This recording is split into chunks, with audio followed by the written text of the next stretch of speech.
You know what a born-again Christian is? Anybody? Yes.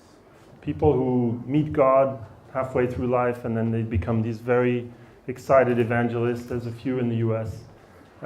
So I'm not a born-again Christian, I'm a born-again entrepreneur. I'll tell you the story. So when I finished school, I went and tried to sell these things, which was in France in the 80s. We had the Minitel, which was basically a Neanderthal version of the internet. Everybody was connected, everybody had email, you had chat. It was in this very clunky black and white phone with a screen, basically. And somebody had the idea that we should try and sell this in the Bay Area. So obviously it didn't work, but it was an awesome experience, and I had a taste of the valley.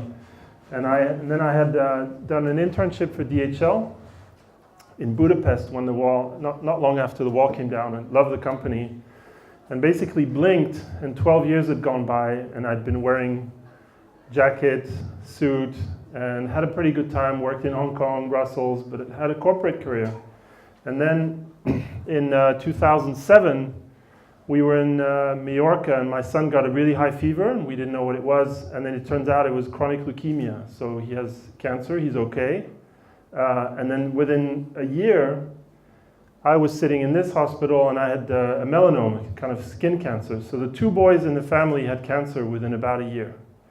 And so that's one of these things that makes you wake up and go, okay, why am I here, and what am I going to do with the rest of my time? And for me, the answer was to be a born-again entrepreneur. So this is when pretty much what prompted, what I was doing in Copenhagen is just to try and connect with people and make the community happen. And so my career, which felt like I was sort of climbing the corporate ladder, started to feel like this. I'm just running in circles. And so that's the first sort of message is, even if I was a millionaire, I'd be doing this. I absolutely love what I'm doing. And we were talking about impacting people's lives, and basically this is what we try to do with Startup Bootcamp, is to impact people's lives.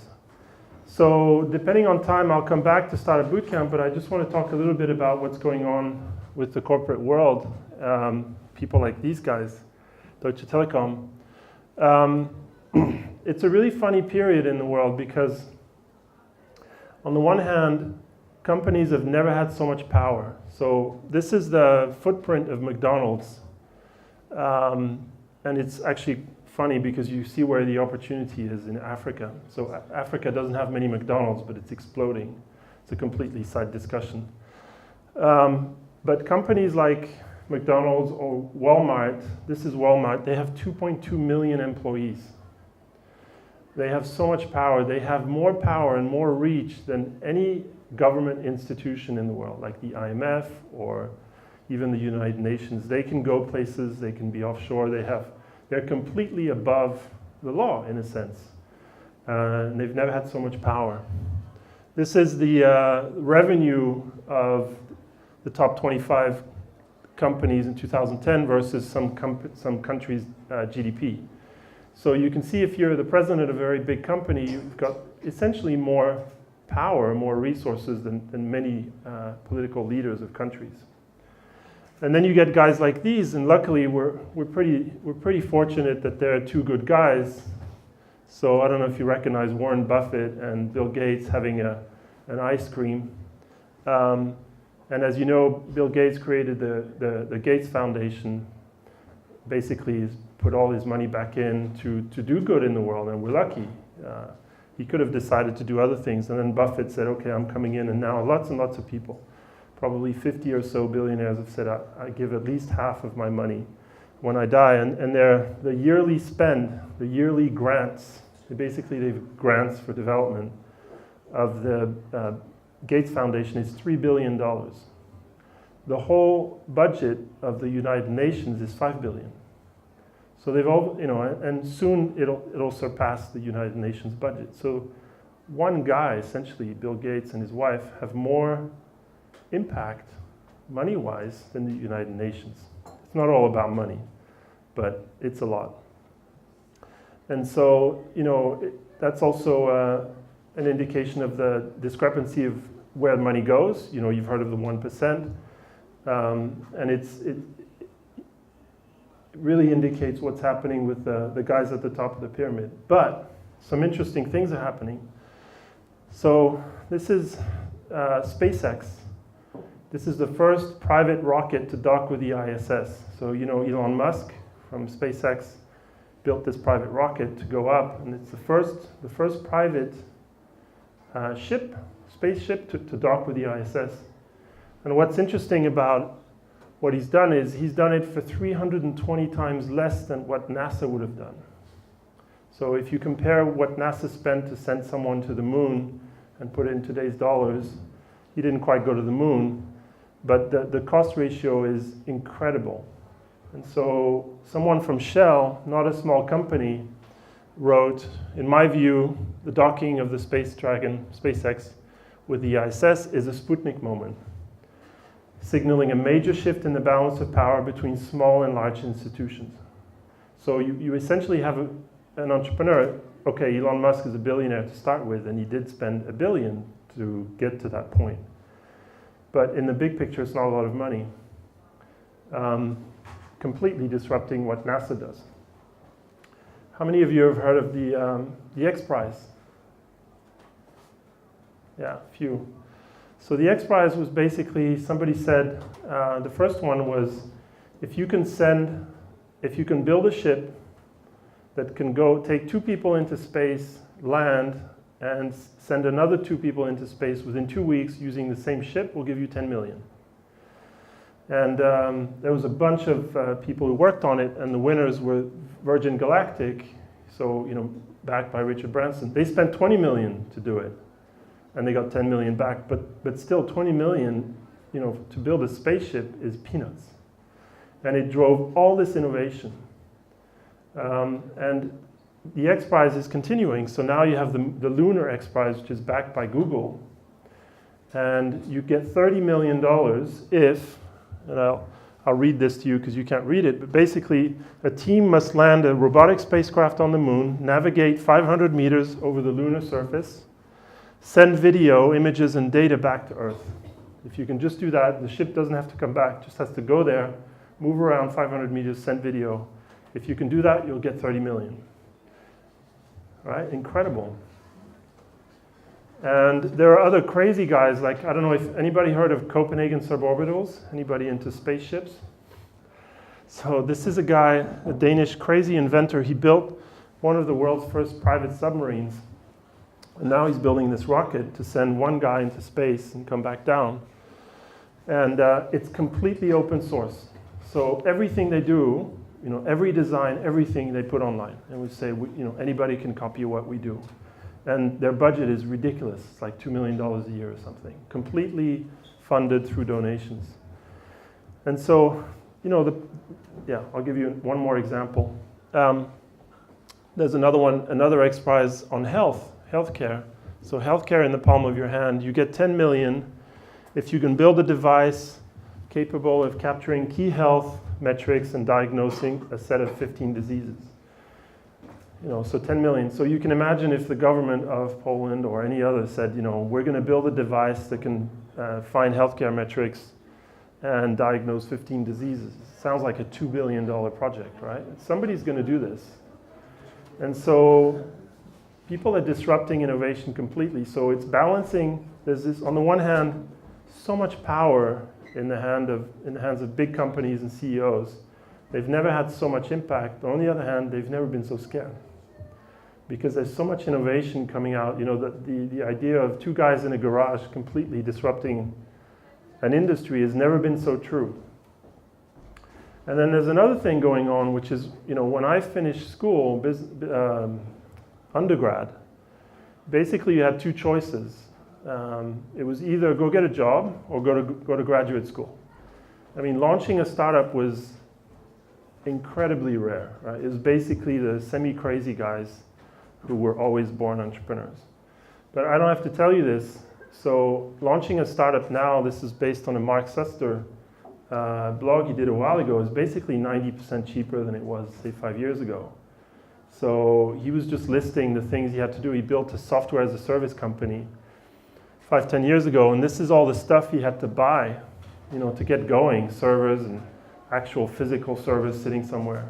And all of this has been replaced by something as basic as Amazon services for $10 a month. he spent 2 million to get going, and now for $10, $10 a month, off you go. So a little bit over 10 years ago, we had 100 million people online.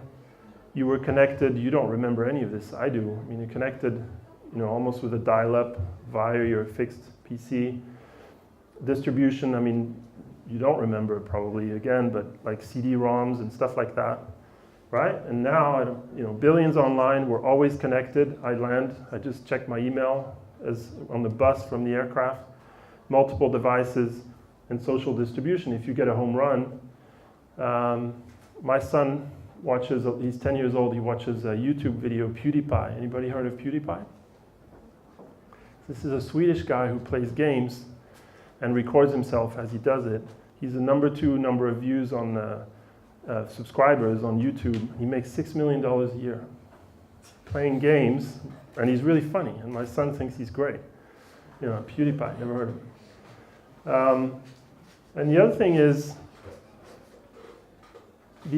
so this is a Kauffman Foundation study, and the OECD's done the same. This is for US, OECD's done the same for Europe, is companies that are 20 or less employees, I can't remember if it's 20 or 50. So every company that's basically small, startup, as a whole are creating jobs. And anything bigger than that as a whole is destroying jobs. So all of the job growth is coming from the little guys.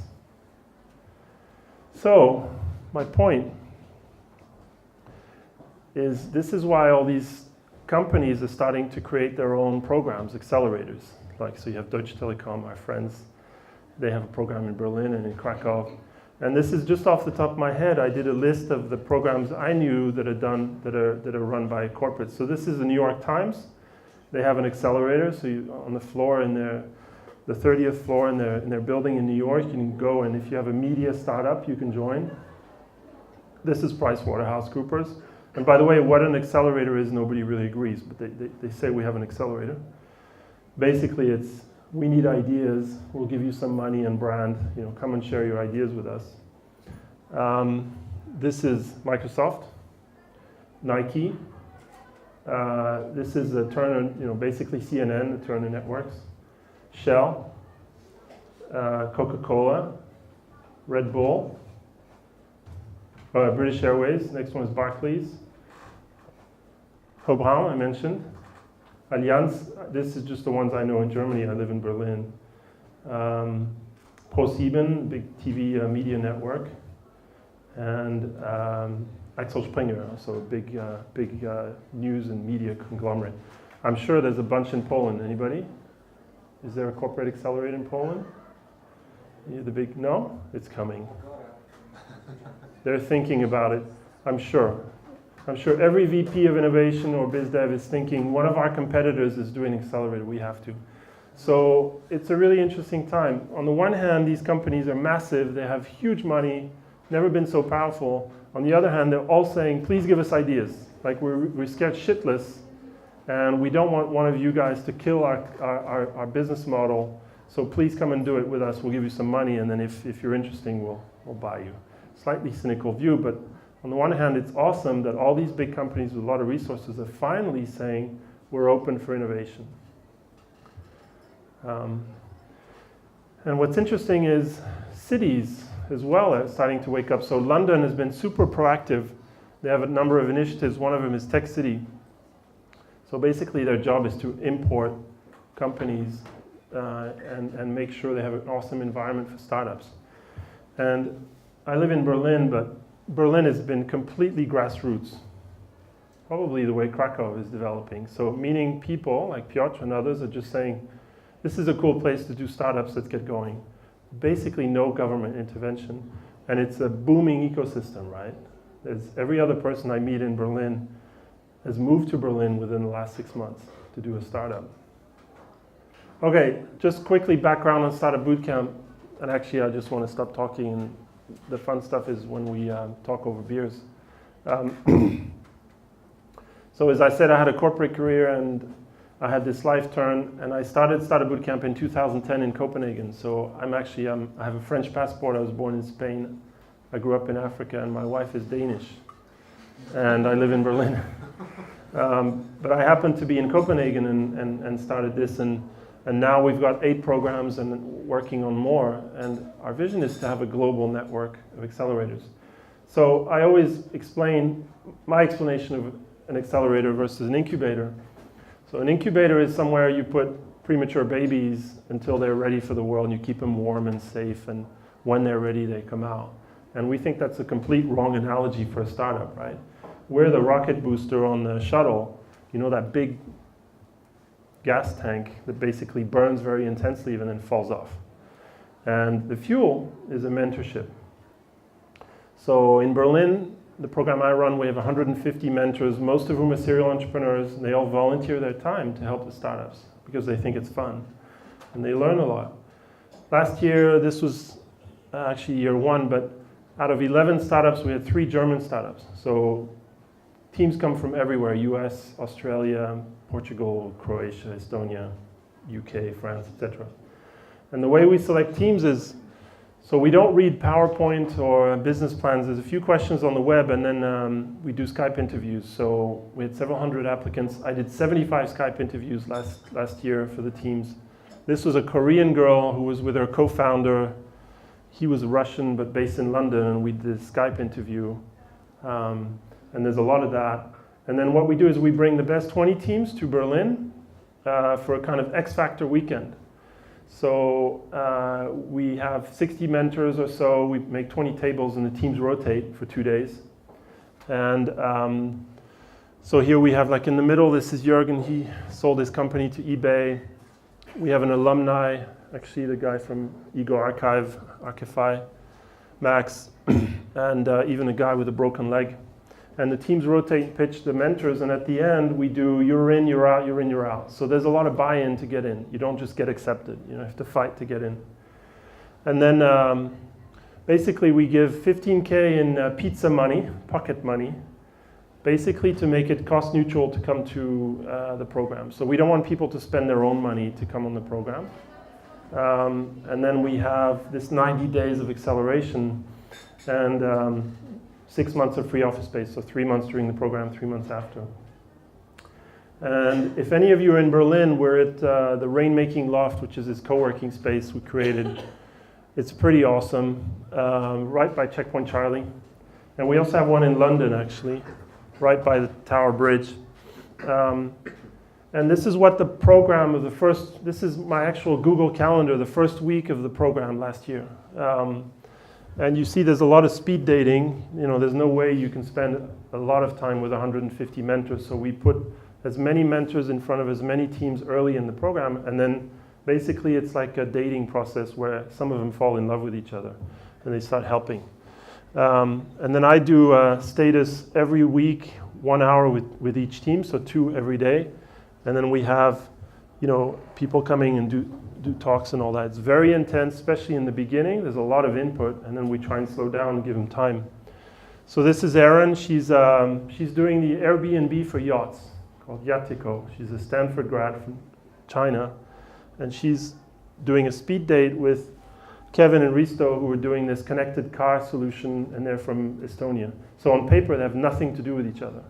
But one thing we know is we can't predict which mentor is going to be useful for which team. So we put them in front of each other and see what happens. And they do this speed dating. And actually, Erin invested in, not this team, but another team. Sometimes we have a mentor do one of these, like speak to a lot of people and be inspiring maybe, or share a story or some experience. But most of the mentoring looks like this, including the beer in the back. So this is Michael, who's a VC from Boston, basically getting stuck in with a founder and actually trying to solve real problems. So not just talking, but getting really stuck, getting hands dirty. We also have some of the teams themselves. So this is Johanna. She's from a team called Freestyle, and there's 3 PhD girls and female founders. And she did a crash course for the others on the business model canvas. I guess many of you know what that is. We build a good atmosphere. Every Friday, the teams get together, breakfast. Everybody stands up and says what they're up to, asks for help. And we don't put a lot of pressure on the team. Just that is enough. People want to look good in front of their peers. What did I achieve since last week? What problems do I have? Yeah, and we also have quite a bit of fun. And this was our demo day. So demo day is 500 people, 200, 250 investors, and each team gets some stage time, 8 minutes, basically to just do a demo and showcase the progress. And then they go and network with the investors. And we also have the Golden Boots Awards for our popular mentors. And one of the reasons it works is on day 1 of the program, we say there's 87 days to demo day. And on day 2, we go, there's 86 days to demo day. And there's this kind of psychological pressure that you're never going to get this chance again to stand in front of so many people. How much progress are you going to make? And because people have relocated, in this case to Berlin or anywhere else, they're completely focused. There's no social network, no beer and football.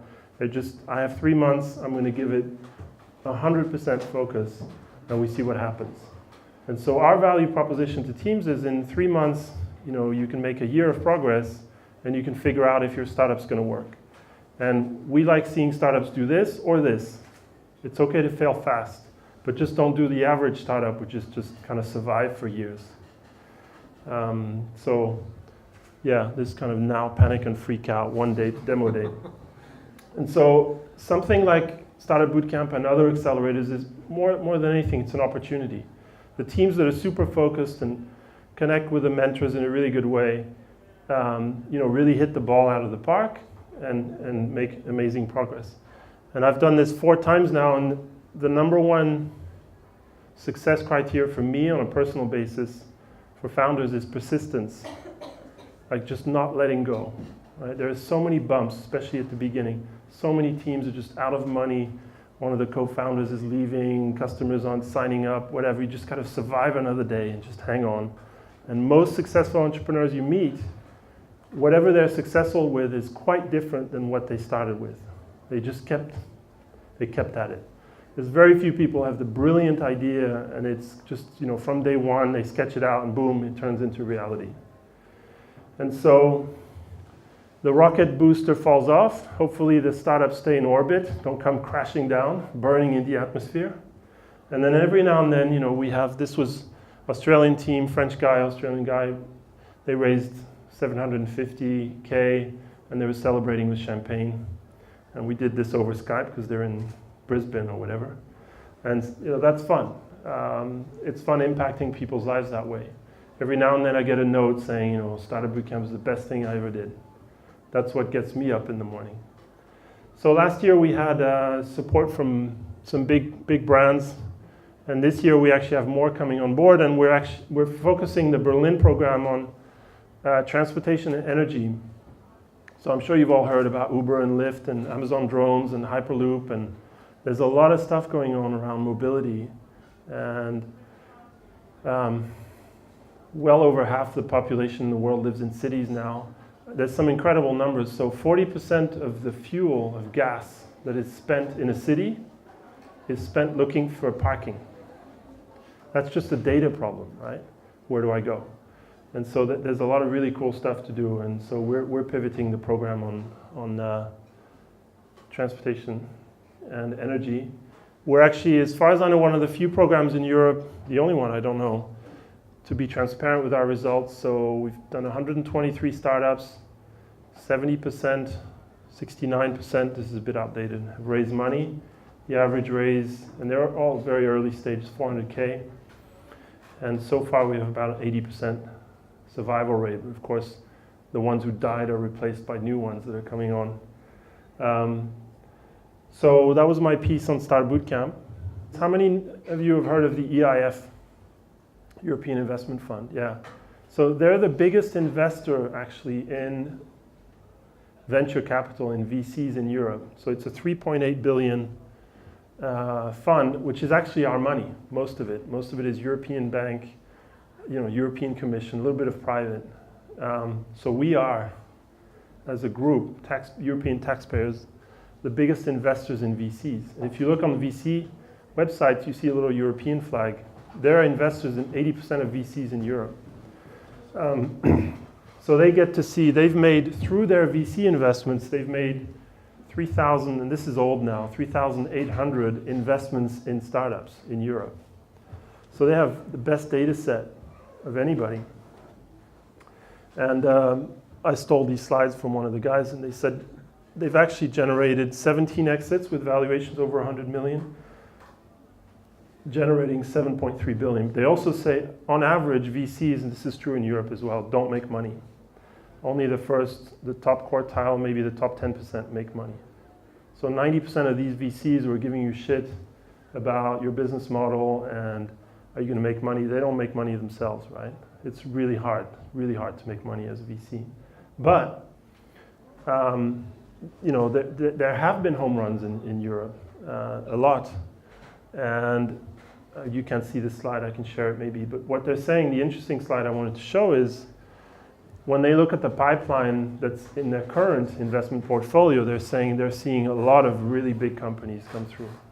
So kind of the moral to the whole thing is it's never been a better time to be an entrepreneur because you can do it super cheap, super fast.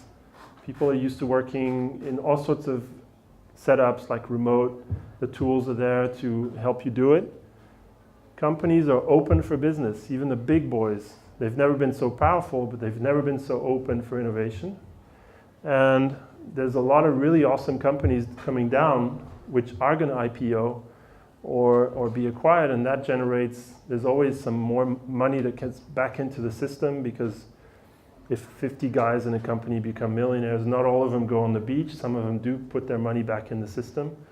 And for example, in Berlin, you know, we're all rooting for whether it's a Wuga or a SoundCloud, you know, a big exit that just has a ripple effect of putting money back in the system, and also experienced entrepreneurs who have grown a company. And so it's an awesome time.